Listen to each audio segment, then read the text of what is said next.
Olá, amigos e amigas do canal de YouTube China Global News. Sempre uma discussão, um debate, uma entrevista para você entender melhor o que acontece no Brasil e no mundo. E hoje temos a participação especial do jornalista Luiz Nassif, que tem uma longa trajetória na imprensa brasileira e dispensa até apresentações.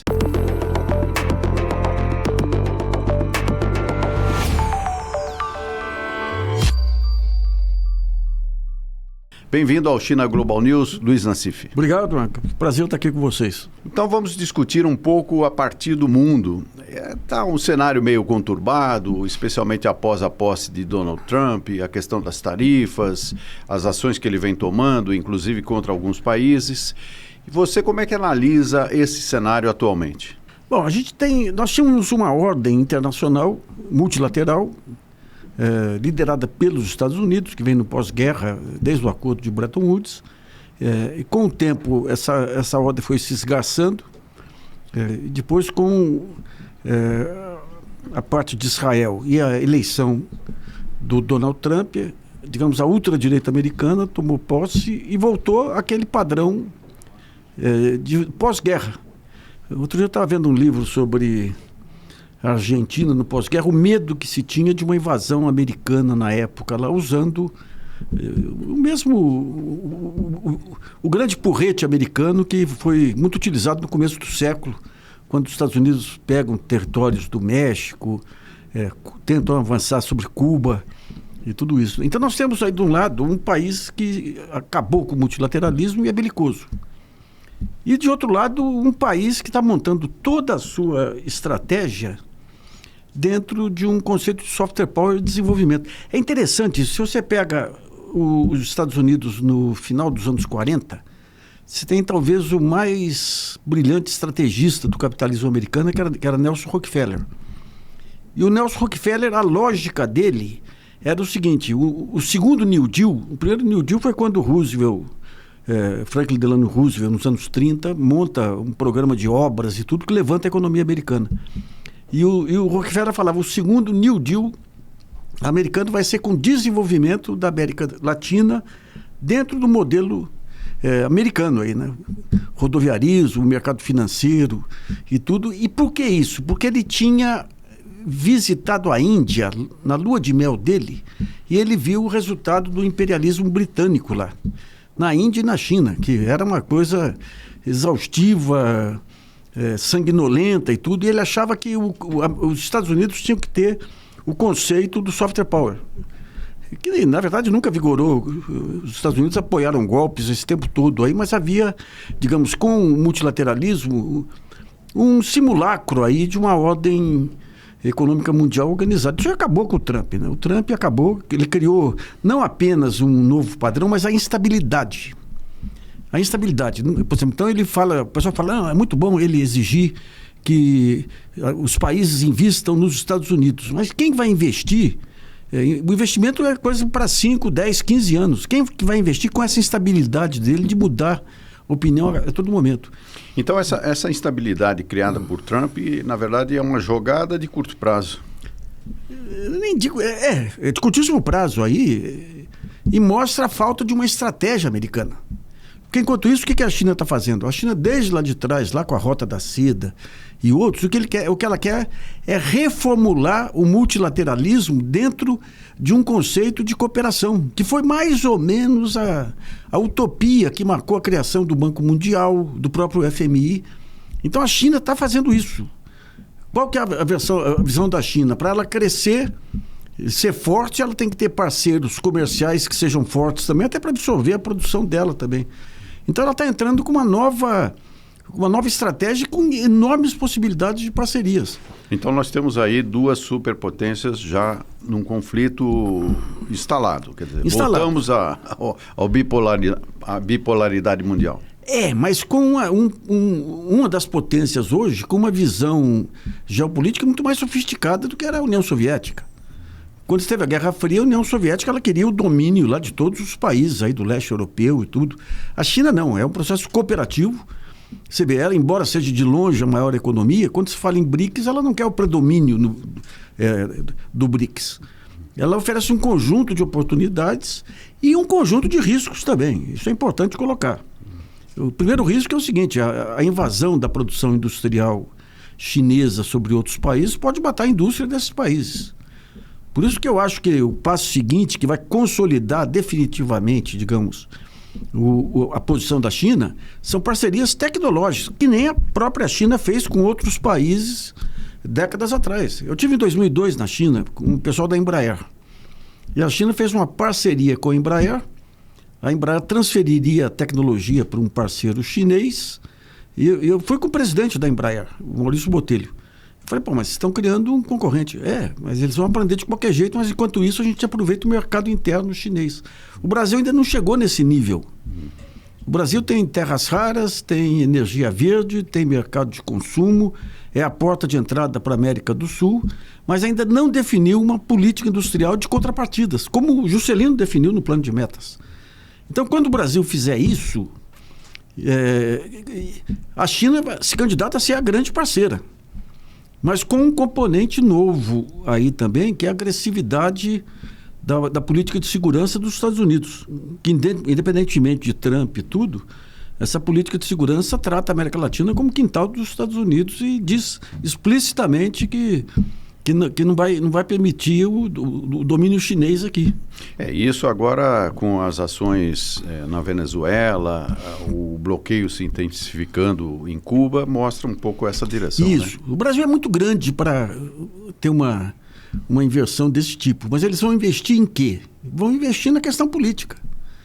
Então o Trump ele recuou em relação ao Lula, falou da simpatia do Lula, falou porque ele perdeu diplomaticamente a batalha contra o Lula. Quando ele faz ameaça e o Lula banca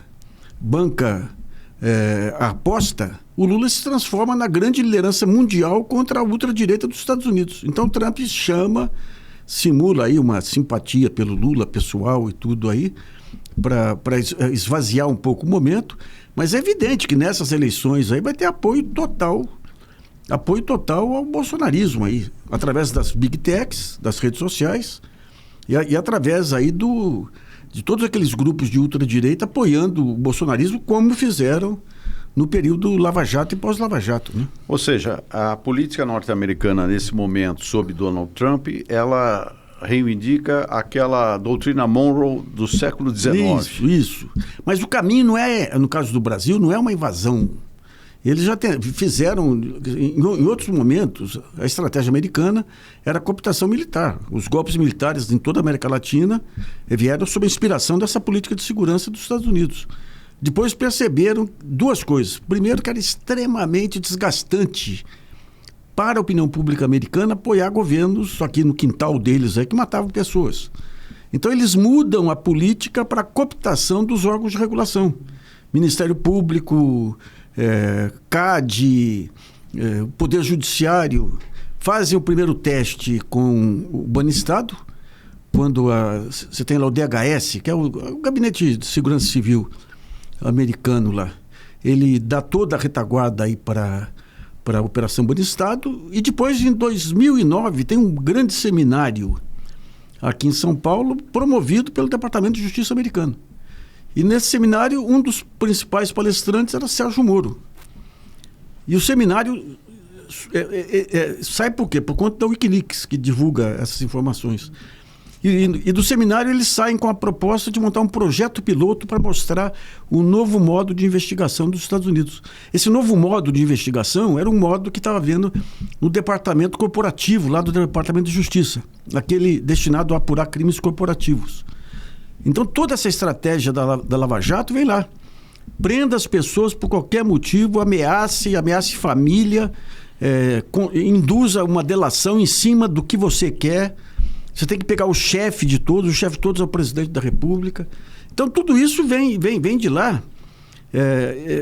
E não só o Ministério Público. Você tem o CAD aí, o pessoal do CAD, que é o Conselho Administrativo de Direito Econômico, também era convidado para grandes reuniões aí em hotéis de primeira classe e tudo, para passar, digamos, essa forma de influenciar a política brasileira, né? Então, já que você está tocando nesse assunto do nascedouro da Lava Jato, quer dizer, com todos esses antecedentes que proporcionaram essa operação, você tem falado muito ultimamente que estamos às portas de uma Lava Jato 2. Explica um pouco isso. A gente estava às portas de uma Lava Jato 2, agora nós já entramos na Lava Jato. Não, o que houve... Vamos pegar o que houve quando vem o episódio Master. O episódio Master tem todos os ingredientes para uma Lava Jato.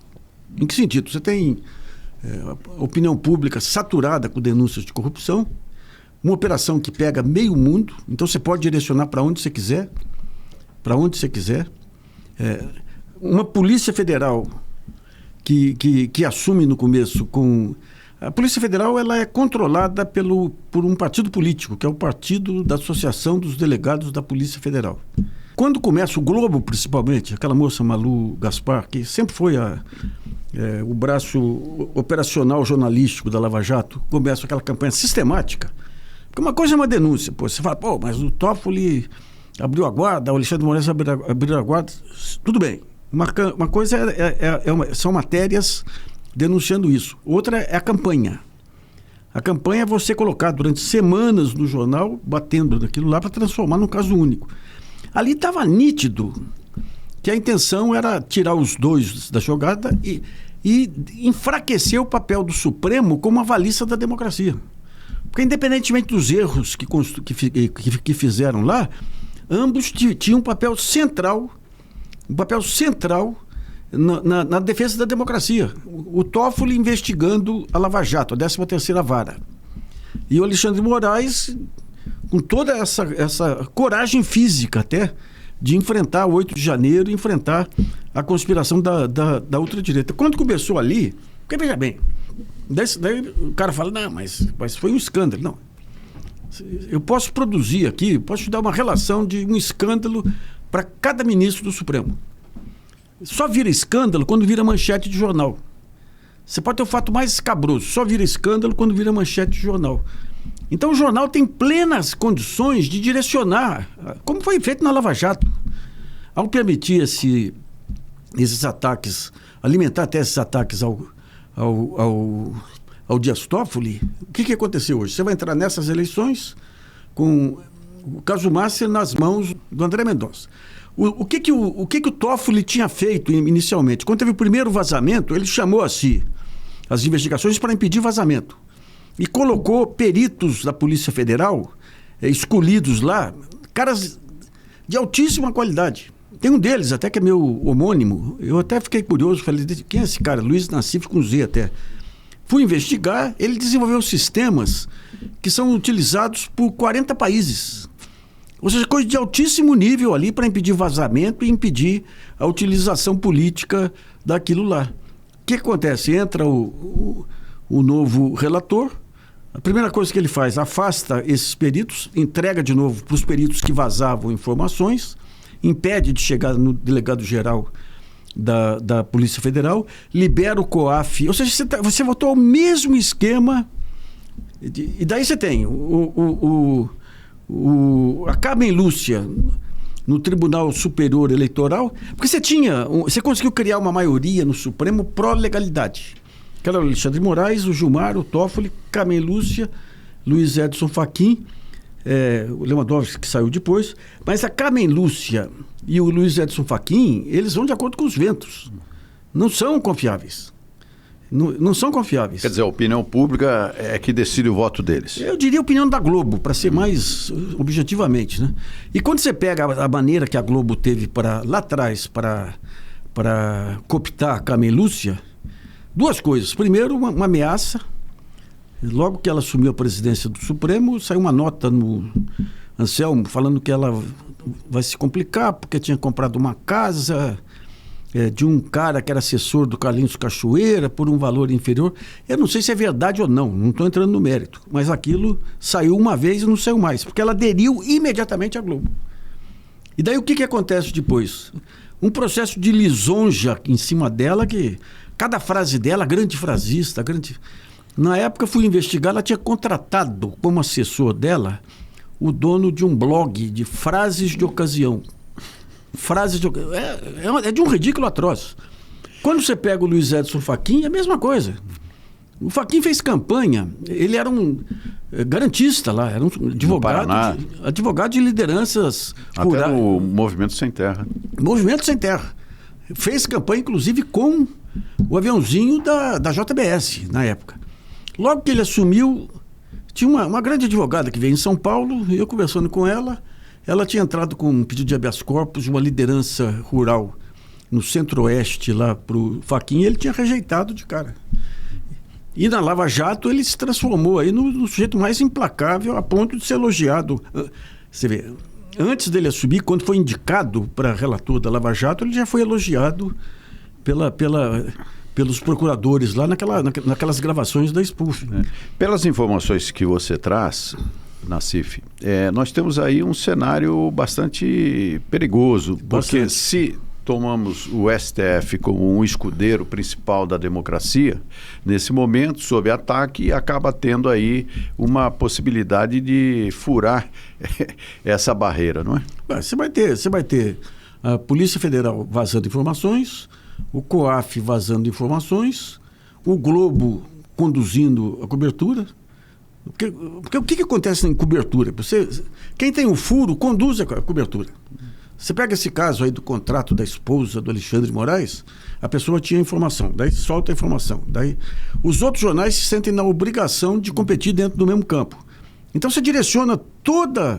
Você não falou mais no Ibanez.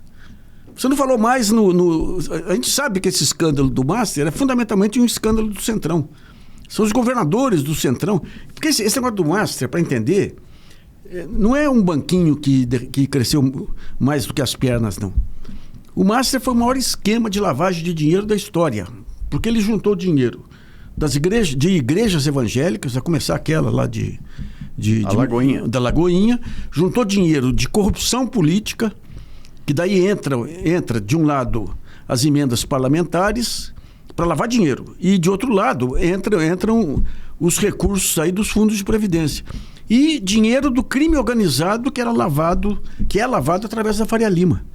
Então, se você pega o REAG, que vai ser investigado agora, é 10 vezes, 15 vezes maior que o escândalo Master. E tudo integrado. Mas agora sob coordenação do André Mendonça no STF e esse diálogo dele com os delegados da Polícia Federal que não estão mais obedecendo até legalmente a André Mendonça, você acha que as coisas podem ter um direcionamento muito específico aí para o governo, por exemplo? Já tem. Você pega aí todos os governadores que colocaram centenas de milhões de reais dos funcionários públicos no Banco Master e na REG. O tema dessa semana, o que é? O Lulinha, que é um bobinho, né? O Lulinha, e o que vão ter contra o Lulinha? Eu conversava ontem com o sujeito que advogou para o Lulinha. Ele falou, não, o Lulinha só tem uma conta no Banco do Brasil e um fundo de previdência. É possível mesmo. Então ele fala o seguinte, mas se eu ganhar uma viagem, isso não é patrimônio meu. Se eu for numa festa cara, não é patrimônio meu. Politicamente é o que vai ser utilizado. Vou mostrar fotos dele numa festa com aquela aventureira lá, Luke Singer, né? Que diz que é descendente de barão. De barão. É o maior blefe da história, rapaz. Quando ela surgiu na época, lá falando daquela doação pro Lula, eu fiz um conjunto de matérias mostrando a maior aventureira aí, rapaz. Uma aventureira pesada. Mas pega o Lulinha, que é um poço de esperteza aí, envolve o Lulinha. E muda completamente o foco aí já inicial da retomada dos trabalhos da CPMI, né? Antes era o Frei Chico. Agora o Lulinha fica mais próximo ainda. Né? Eu estava vendo o noticiário hoje, falei, não, ele não está ligado ao INSS, ele está ligado à venda de canabiol de uma empresa, né? Para o Ministério da Saúde. Vê se teve venda. Não teve venda, mas virou. Hoje eu estava vendo a Globo News lá fazendo todo aquele fluxograma aí, o Lulinha no meio. Então, digamos, você vai fazer isso, né? Você vai pegar aquele cesta lá da Bahia, cara de cesta que foi vendido para o Master, foi vendido em boas condições, foi pago lá, não teve Mas vai ser colocado no mesmo nível de escândalo do Alcolumbre, dos governadores do PP, que colocaram dinheiro dos fundos de previdência no Banco Master, né? Nassif, você sempre foi um jornalista com um olhar bastante crítico em relação à imprensa, né? E tem uma longa trajetória nisso. O fato das redes sociais hoje terem uma preponderância até na movimentação da opinião pública, você acha que está acabando com a imprensa, pelo menos naquele estilo mais tradicional? Não, piorou. Piorou porque a imprensa, para combater... Eu estava, por acaso, vendo hoje aí uma palestra que eu dei para a Uniceub, lá em Brasília, em 2012, quando eu estava... ou 2008, não lembro. Quando eu estava enfrentando a Veja. Que eu enfrentei a Veja, aí eu fiquei com um blog aí, enfrentei a maior máquina de assassinato de reputação da história aí. E naquela época já estava nítido aí a perda de rumo da imprensa com as redes sociais. Porque o que diferencia a imprensa das redes sociais? A capacidade da imprensa de contextualizar os fatos, de dar uma informação estruturada. Ela não faz isso. Naquela época, ela já combatia, ela tentava competir com as redes sociais com notinhas curtas. Você cata hoje aí os jornais é um painel de notinhas curtas. Para quem está afim de fazer reportagem, eu diria para você, nunca foi tão fácil.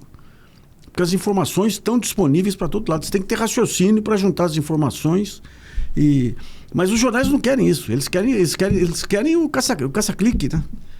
Então, digamos, quando você pega o New York Times, Financial Times, tem um baita peso político ainda. Não consegue competir com as redes sociais em termos de recursos e tudo, mas eles fazem um jornalismo diferenciado. Tem que aprofundar, tem que contextualizar, tem que explicar. O nosso jornalismo aqui é um horror. É um jornalismo de notinhas curtas aí, sem contextualização. Você vai jogando, o cara vai te passando, você vai jogando. Você pega, por exemplo, uma cobertura que deu do Banco Master, como em outros tempos você teve CPI dos precatórios e tudo, você tinha que ter no mínimo uma sala de situação em cada jornal com jornalistas experientes analisando todo o espectro e pautando aquelas peças para poder juntar o todo. Eles não têm isso. Então cada um atira para um lado. E que lado que vamos atirar? Quem sai com as primeiras denúncias define o lado. Então o lado agora é descer o cacete, acabar com o Toffoli. Todo mundo vai acabando com o Toffoli. Daí você fala, mas vamos analisar o comportamento do Toffoli como relator. Se tem algum desvio, não tem desvio. Atuou corretamente como relator.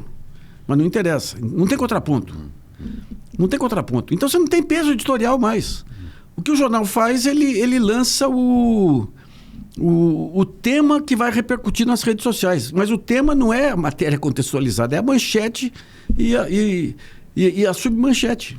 E agora focando um pouco nas eleições de outubro, como que você está vendo essa conjuntura? Estão saindo pesquisas, agora o pai Bolsonaro indicou o filho Bolsonaro para ser candidato. Isso criou num primeiro momento uma certa divergência interna no campo da direita e da extrema-direita, mas como é que você está vendo esse cenário político de alianças? Você tem uma direita bem atrapalhada aí, né? Não digo a esquerda, e o Lula, não dá para dizer que o Lula é esquerda. O Lula é a única esperança de civilização que nós temos aí, mas é um governo que não tem cara ainda, né? É um governo que poderia ser... Você pega o Juscelino lá atrás, com todos os problemas que enfrentou, muito maiores do que os atuais aí o Juscelino tinha uma cara. 50 anos em 5, vamos transformar o Brasil.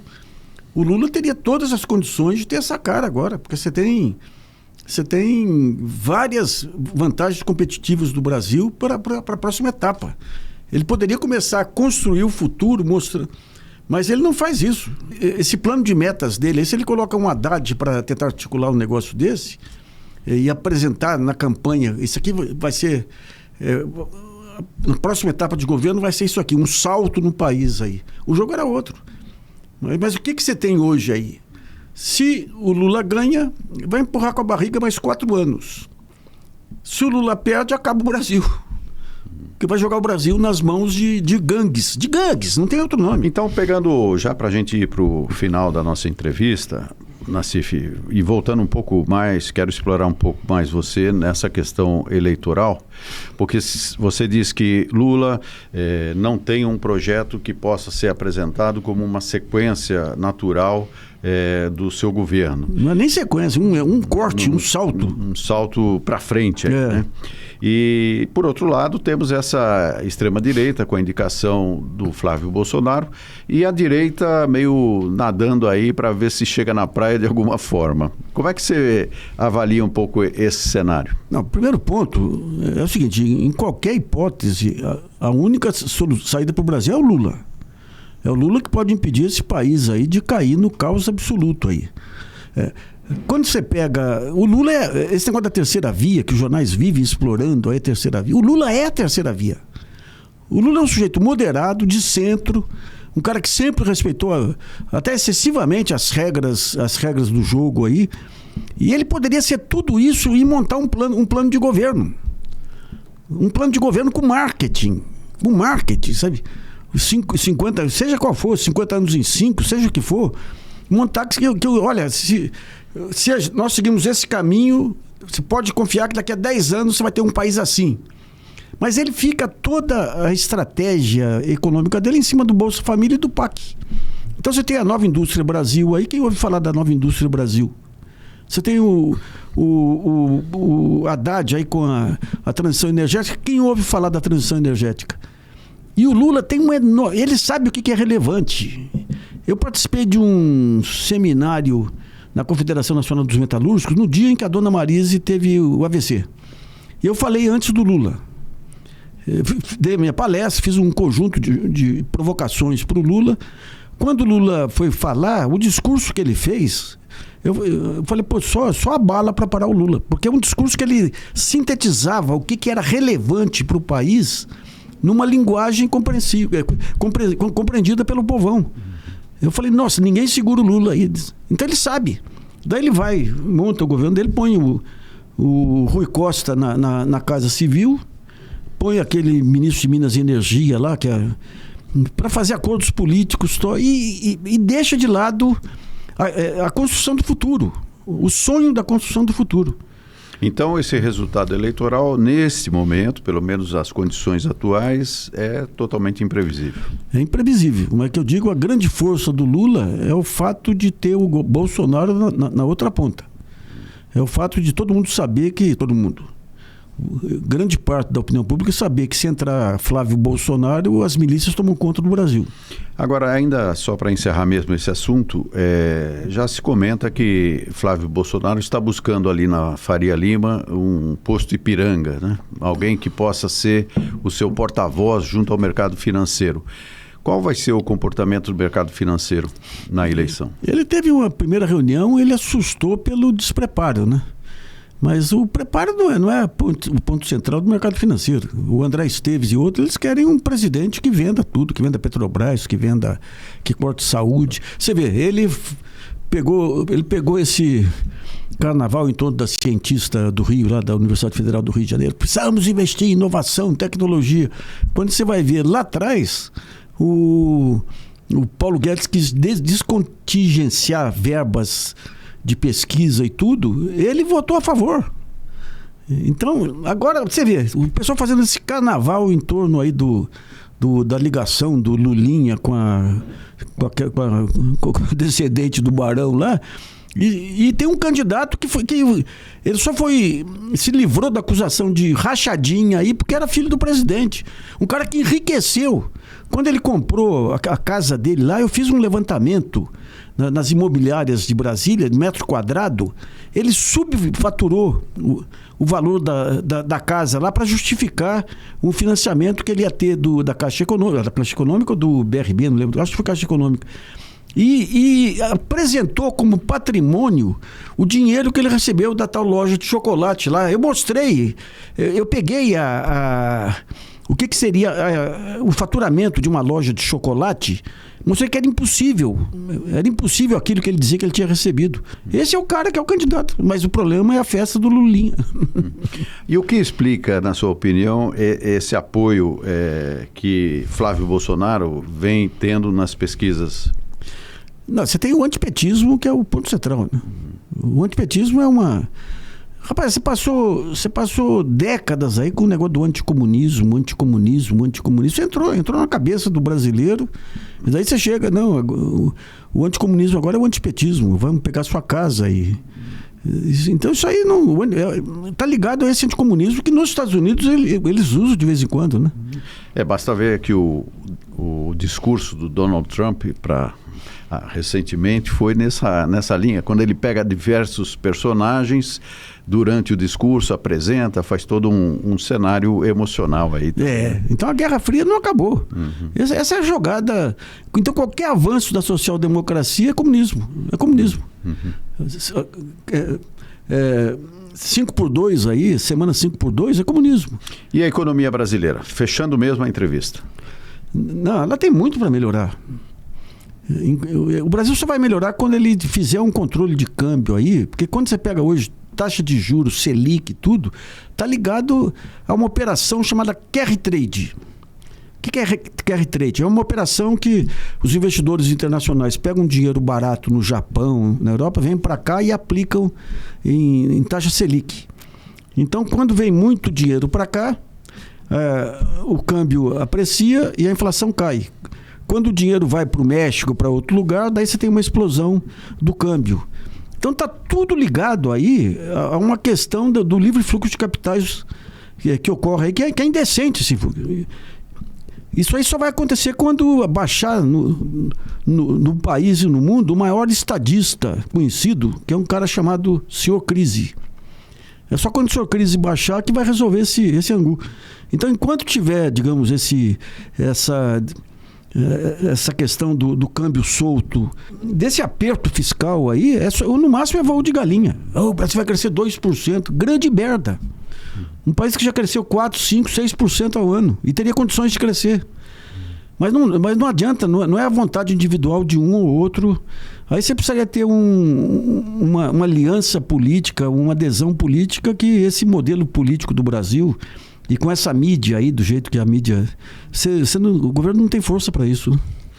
Luiz Nassif, quero agradecer bastante aí a sua entrevista ao China Global News. Foi um prazer te ouvir.